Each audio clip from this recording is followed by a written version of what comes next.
We're going to do a Q&A in a moment with three people here to answer questions. I'll introduce Trent Jones. Now, before I tell you who he is, I just Google Trent Jones as well.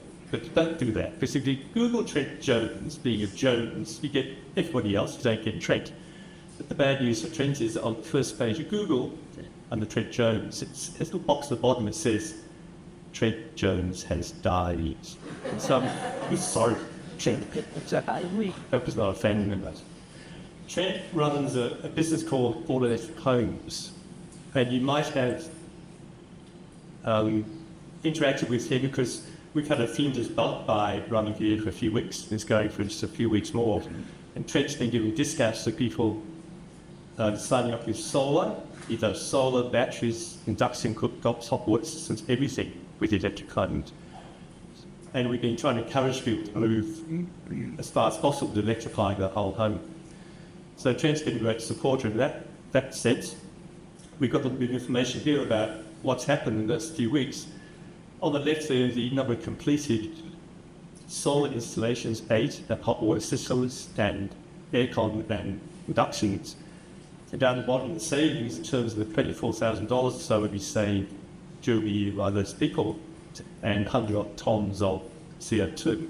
And over here was ones that are lined up with people that have had quotes from Trent to put in solar, hot water, etc. So it's happening. People are starting to have quite a change in their homes around the Flinders area, which is great to see. Now, we're going to now have a little Q&A. So I can ask the three speakers, please arrange yourself on those chairs.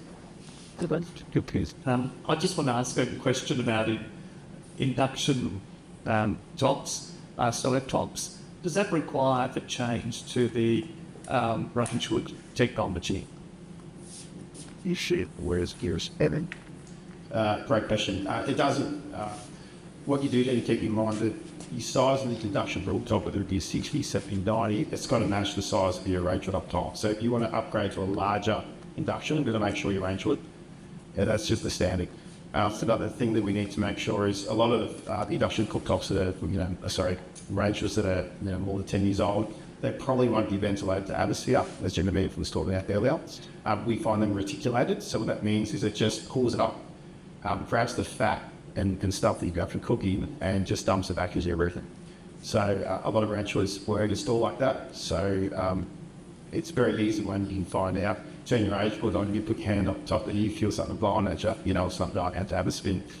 Also ranchers too, a lot of them were vented just into single spaces. So these are the things to look out for ranchers. I was just going to say, how do you fix the range wood that's vented into roof space? If it's modern enough, it will have an adapter on it where we can fit a vent, and we just connect that on. We take it to atmosphere, we put a vent outside and mesh on it so things can't fall back in. Or if it's not, we replace the range wood. Make sure it's back, dry, stop cleaning, that sort of stuff. A question about hydronic heating that currently has a gas boiler. Can you get an equivalent electric boiler to run hydronic heating? Yes, you can. Yeah, 5 years ago the tech wasn't quite there. It was quite expensive. It's getting better and better. We're doing many retrofit gas boilers to heat pumps these days. Needs to be the first bit of advice I'd say there is check the current health of the system you've got. Because sometimes what we're finding is with these hydronic systems that have been in house for many years, maintenance hasn't been done. We might have broken valves, thermostats all through the home. That we spend, you're not going to get changed for $20,000 doing a hydronic to heat pump upgrade. You won't, not right now. You don't want to spend $20,000 and then be told the system needs a lot of work afterwards. So you really want to make sure that health check's done prior to the upgrade. On hydronic, I get a lot of hydronic questions, which is fine. A lot of people have hydronic heating out there. And of course, they always say, I love it. The radiant heat, what's not so loud.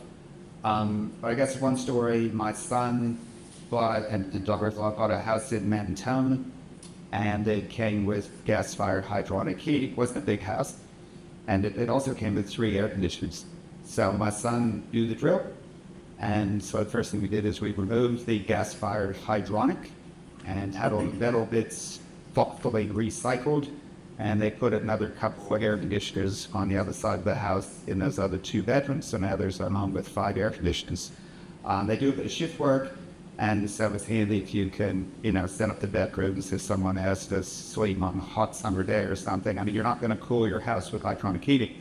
So you're probably going to be interested in the reverse cycle air conditioner anyway for summer use. And so see if you can be happy with it in winter. And one way to try to do that is to try to improve the other parts of your house. Yes, if your house is very poor, sparingly, and it's got a lot of glass, a lot of single glazed windows, maybe the insulation isn't that good, it is drafty, then I know why you like hydronic heating, because if you go sit on the radiator, your backside is warm. But another way to try to do it is to, rather than say there's $20,000 on the retrofit for the getting a heat pump, maybe to spend that money more on the draft proofing, the insulation, and a few key windows. And hopefully you get in a situation where the whole house is just comfortable. You don't have to go park your backside on the radiator to be warm. The whole house itself has a bit of heat coming in from the reverse cycle just to balance the heat that you lose.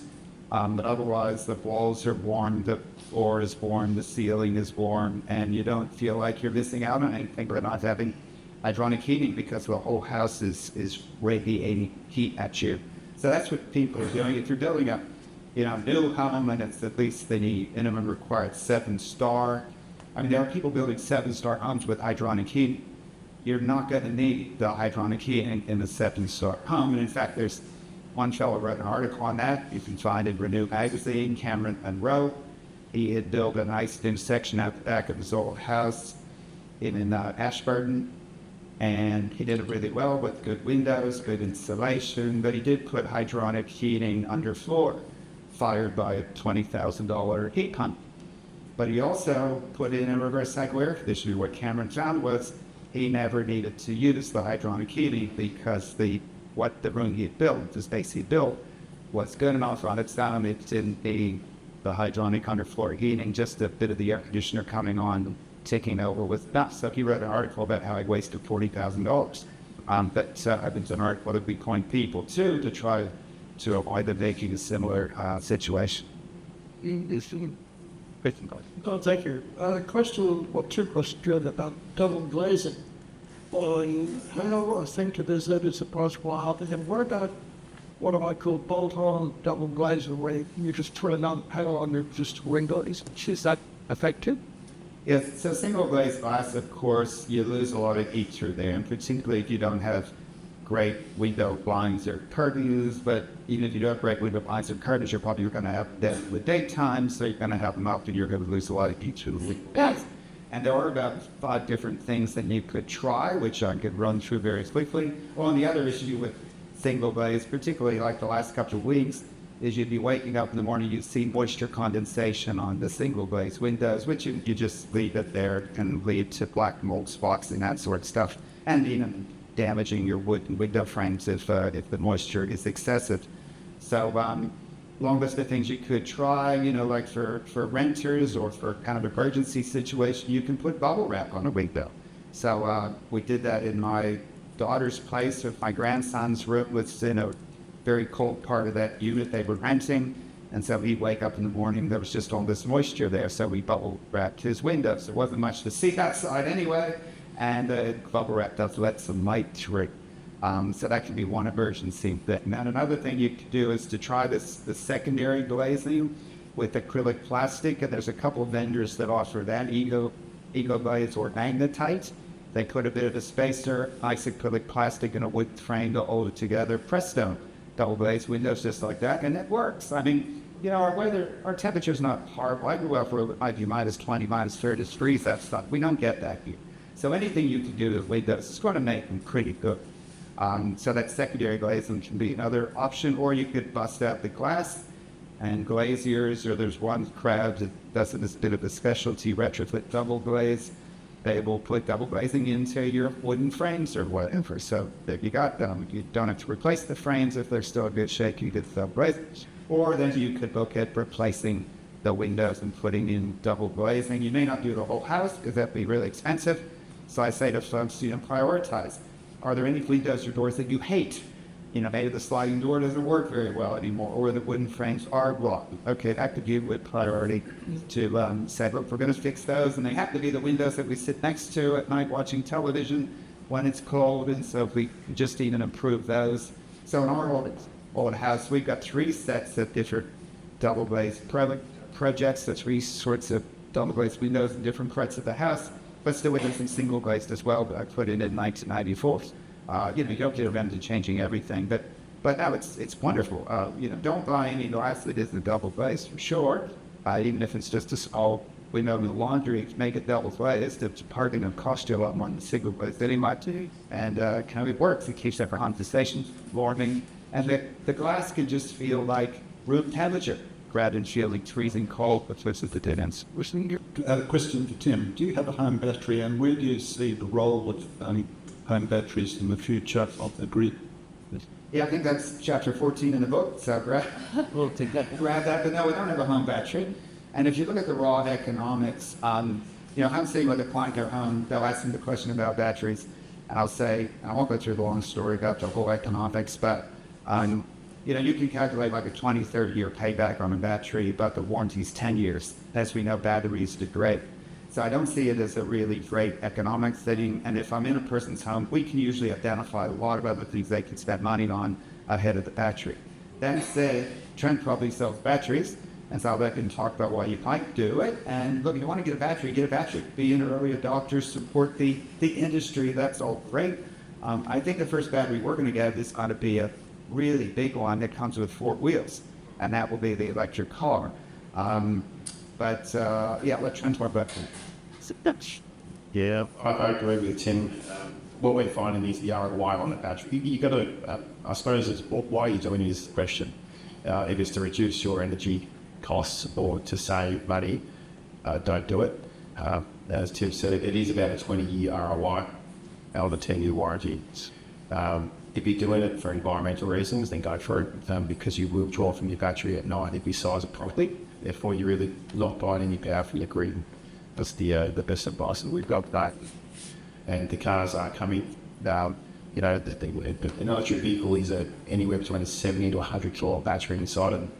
That's a huge battery. And when they allow bidirectional charging, which means that when you plug your car into your home, it acts as a UPS or a battery, and the whole house will run. But to give you an idea, like a 70 kilowatt battery will run at home for a couple of days with no sun on them. I've got a quick comment. I was one of those people that didn't want to not cook with gas, and we have now got an induction and a cooktop. Fantastic, yeah, really great, totally convert.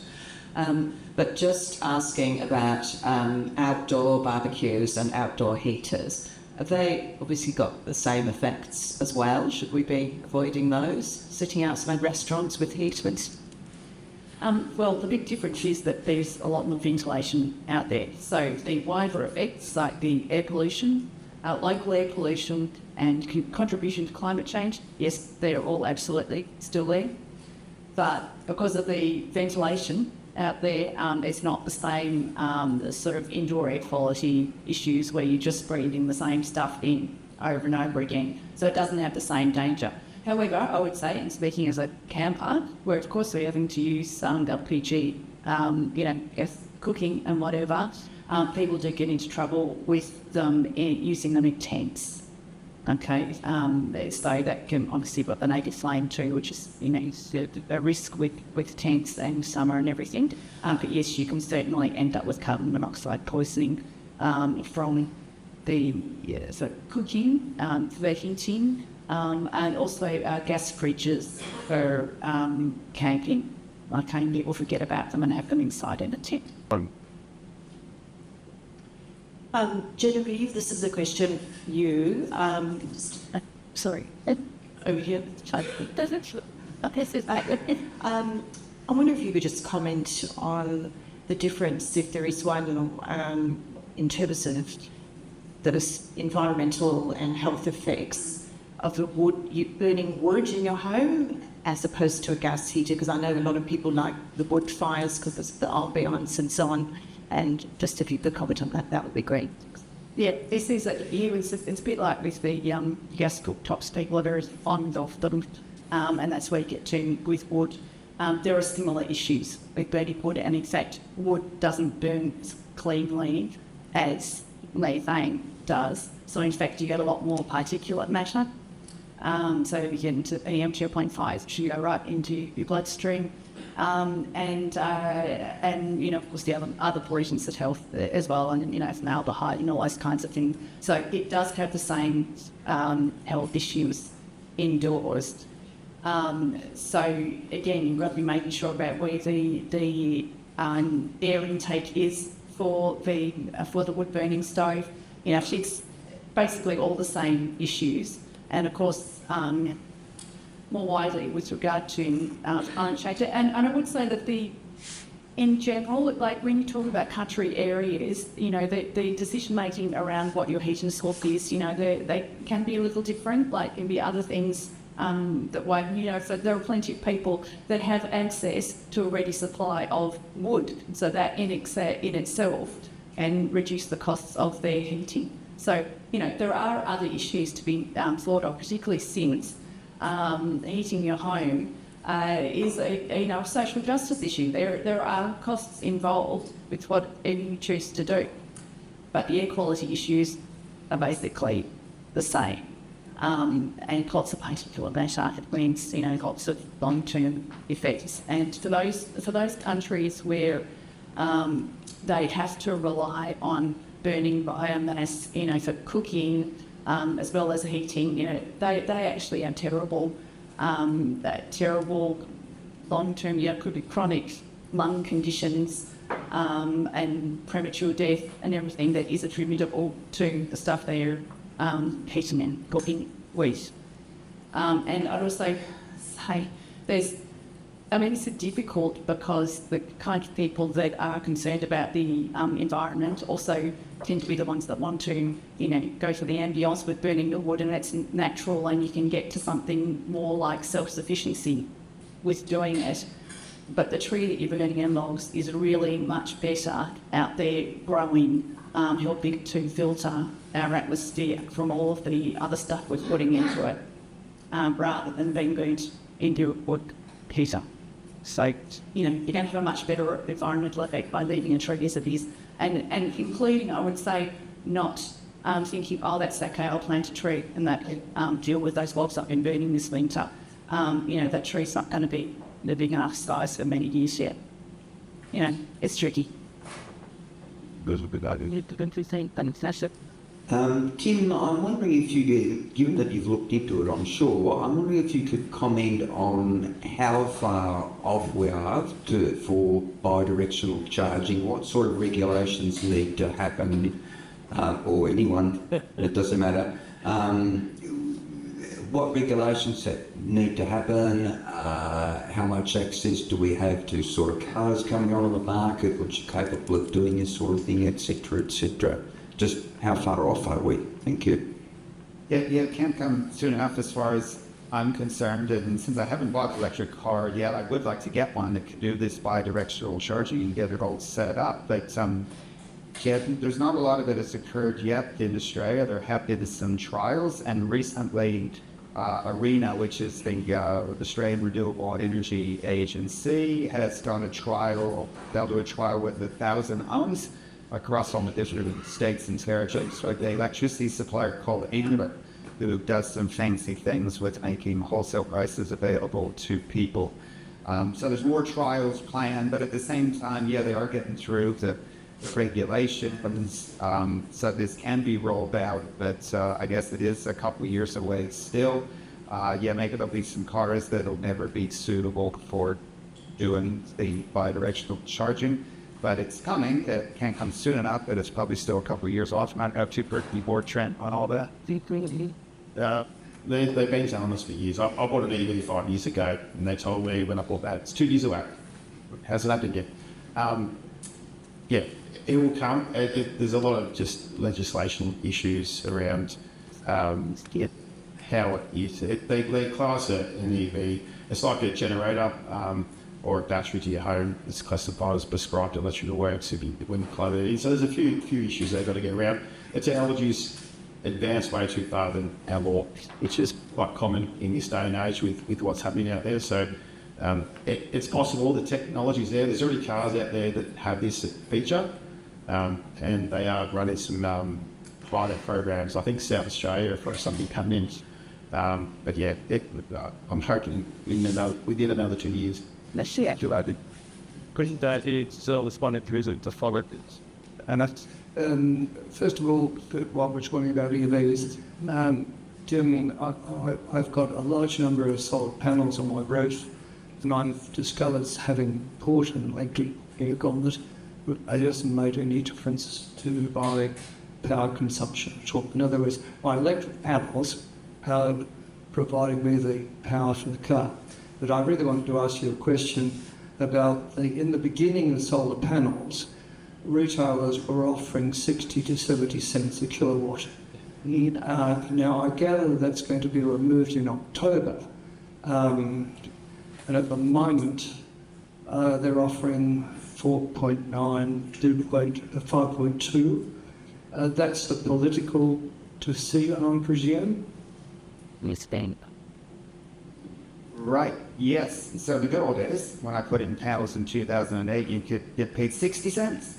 But now you might get paid 3 or 4 when you sell it. And in Victoria, the Essential Services Commission looked at it and said, look, that's a fair price, and retailers can, give you an extra cent or do whatever they want to do, but by the regulation from the Essential Services Commission, they don't have to give you more than just the 3 cents, which isn't much. And that does mean that, I can sit down with clients and they're hungry, and it may not even be worth it for them to get solar panels, or it's not a barn burner. And again, they think you're better off spending money on the insulation or the draft proofing or the heating system or whatever. So it's not necessarily a no-brainer that solar makes a lot of sense for people. One reason being that you don't get paid much for what you put onto the grid, and you will try to put like 70% of what you produce you will not use. You'll use like 30% of what you produce, maybe a bit more if you got an electric car and you can burn coal or something, and you can just get more happening in terms of self-consumption. But that's what it's about these days, is self-consumption. If you have the solar panels, you really want to try to use that electricity in your own house, and so that's where electrifying your home fully can make sense. It doesn't make any sense to have solar panels and a gas heater, really, because you might as well use that electricity. You're not going to get paid much you're selling it. They're very much using the washing machine and it's between 10 through after that. One thing I did before we left was I put on a dehumidifier. So I thought a bit of that moisture and some single-glazed windows upstairs, and I'm like, I'll just put the dehumidifier on for like 4 hours. That'll suck some water out of the air. The whole space will be a bit drier by the time we get home, and that would have been probably quite easily off our solar panels. So you can come up with little reasons as to how you can use this electricity. I think I'll ask a question that was got. Before we move on, just one other thing to add to that. So you say you've got an electric vehicle and you're finding you still get high power bills, right? And you've got solar. No, it's electric cars made no difference to mine and consumption of 12 handlers by solar panels are powering cars. Right, so it's done a great job. How big's your solar system? It's huge. That's why I posted a big solar system. What a number. Hasn't it? Just out of curiosity, and I was going to say, get answer to the question about the feed-in tariff going down. It's not politics, it's supply. There's excess electricity, so they don't have to pay as much for it. But I was just going to ask, is there an evolving sort of recycling industry coming about retrofitting, say, stoves and hot water systems from gas to electricity? Because I'll give my example. I've got a large and SMEG 900 electric oven but a gas cooktop. I've taken all the burners off and I use a plug-in induction. But it seems to me that unit is easily able to be adapted to be an induction cooktop by just replacing the gas stuff on the top. And the same with the hot water service. I've got a gas hot water service, which is only 6 years old. You've got the same tank. Is there any evolving industries to modify these things rather than dispose of them? Yeah, good question. The simple answer is no. Well, the VEU have got a bunch of rebates going at the moment for all these activities. So there's an activity to replace nearly every appliance in your home from gas to electric. The requirement to gather these rebates means that we've got to recycle them through an approved EPA recycling or e-waste facility. You're going to take these rebates, we can't just pick this thing up and chuck it in a landfill. So there is a process that we have to do in order to do that. And that's just, this is why they're giving the rebates. They want us to properly dispose and recycle these goods. So yeah, like I said, there's rebates, and they're quite lucrative too. They're quite high. Like if you were to remove your gas boiler, to go back to modifying these appliances, we've got to be really careful. You can't modify it, and if it's gas, an appliance or an electrical appliance, you can't just modify these things. They have to be factory stamped and approved and checked and tested. ESB and the VBA have really strict guidelines around what we can do with these things. I have seen plenty of cases where people do what they want with their appliances, and some of them are quite creative and they work, but we just need to be really careful with how we modify these things. If you're playing around with a gas appliance, you could, bleed gas into the home that you're not aware of. So the best advice is there's rebates out there for this. Use them. They're not going to be here long. They are running out. Every year they get lower and lower. Example for rebates for gas storage hot water or gas instantaneous hot water, there's up to nearly 3,000 to incentivise you to go to a hot water heat pump. Gas ducted heating or gas wall furnaces, there are rebates up to $5,000 to be incentivise to go hot water, reverse hot air conditioner. Cooking, currently no, we're not promised.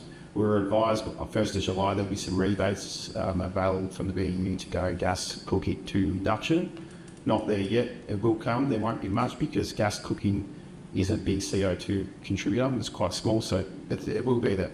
Hydronic heating, gas, there's currently no rebates for that activity, and that's the most expensive. So it will come. It'll take a bit of time. So the last question, please, So just to think, Tim, I was really interested when you were talking about your dehumidifier, because that's very forefront in my mind today, because we woke up to condensation in a big way today. Were you saying that if you put the noise, the sound of it, if you sleep with one on it, is really quite worrying. So if you put it on through the day, does that actually help with the condensation? Like, could we get a dehumid because of that area of the house? We don't heat it necessarily. So yeah, can you put it on in the day, and will that help with overnight condensation? Yeah, dehumidifier could be noisy, so yeah, there's no way I'm going to get it at night when I'm trying to sleep. But yeah, drying out a room, it's kind of a long-term thing, like over a week, you might say. So yeah, to dry out a room in the daytime, yeah, that's going to give some value through the night, and then you can have another go the next step. I guess, from 20 bucks you can get a humidity sensor, a hygrometer, and my wife and I wake up in bed at 70%, and the health information says we'd be best off if our relative humidity stayed between 40 and 60%. But it can be hard to get as low as 60% in Victorian homes in the winter time. And so we might wake up at 70, I'll turn the dehumidifier on, it'll run in the bedroom for 4 hours, get a liter of water, which is a lot. Where it comes from, the device will say, well, now we're down to 45%. I'll shut the dehumidifier off, open the bedroom doors, it'll go back up to 55% before we go to bed, and it'll be 70% against the next morning. So it is kind of a continuous battle trying to dry things out during the winter, because there's moisture in the carpet, there's moisture in the bedding, there's moisture in the clothes and the wood and the plaster everywhere, and so you're kind of just slowly drying it out, and you may be able to win. Some homes may be in such a situation that it seems like it's they're not winning, but trying to get the moisture down so that 60% is the best health comment, helps to avoid instinct of all issues, but also helps with that and dust heights and those sorts of things. So would you say put it in double glazing would be a better option? Double glazing is not going to take away the moisture. It just means you can't see the problem. It's actually single glazing can be really good. That's cheap dehumidifying. So if you see moisture on the windows, I didn't do it today. I got to actually go buy a proper chamois cloth. It's absorbent enough. Yeah. Get a really absorbent cloth, wipe up those windows, get the moisture down the drain. That's actually cheap dehumidifying you give a single glazed window. Okay, thanks. That's great. Thank you, guys. Thank you. That's terrific. It's great to be able to tap into all this expertise just like that. The only thing seeing you as trickster as me. Sorry about that. Please, let me say thank you to the panel.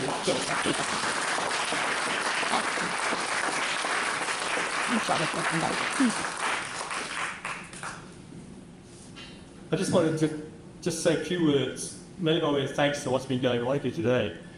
I'll come to the top left in a minute. We've had some wine donated by those wineries, Creedy, Nazare, and the Vineyards Association. We appreciate that. That's nice they donated them. We've had Tim with his book. Oh, we've got some books to give away. Remember that, come back. Mons Shire is supporting a lot. They're working with us putting a battery, which will go out there. You might have seen that a tree has been removed. It was a diseased tree. There's 3 going back, plus a battery. It's 5 lens. And RECAR, they're sort of the umbrella organisation for groups like Flinders Zero Carbon. And the Flinders Community Association always helping us advertise these events. And there's a lot of people who would know around here today helping. I particularly point out Richard, who set up this forum. He got in contact with the speakers and made it all happen. So big thank you to Richard. If you could give a microphone, please, to Heather Goddard. Heather's Bendigo Bank Board. Bendigo Bank has sponsored this forum with some money, which helps cover a lot of the costs. And Heather's their garden.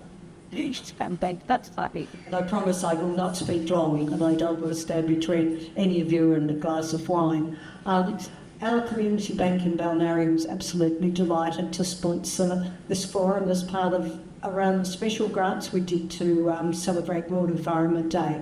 And out of that came some really amazing projects across our district, which goes from Summers down here to Flinders across to Merricks. So I don't know how much any of you know about community banks, but community banks are a locally owned public company, in our case Balnearim District Community Services.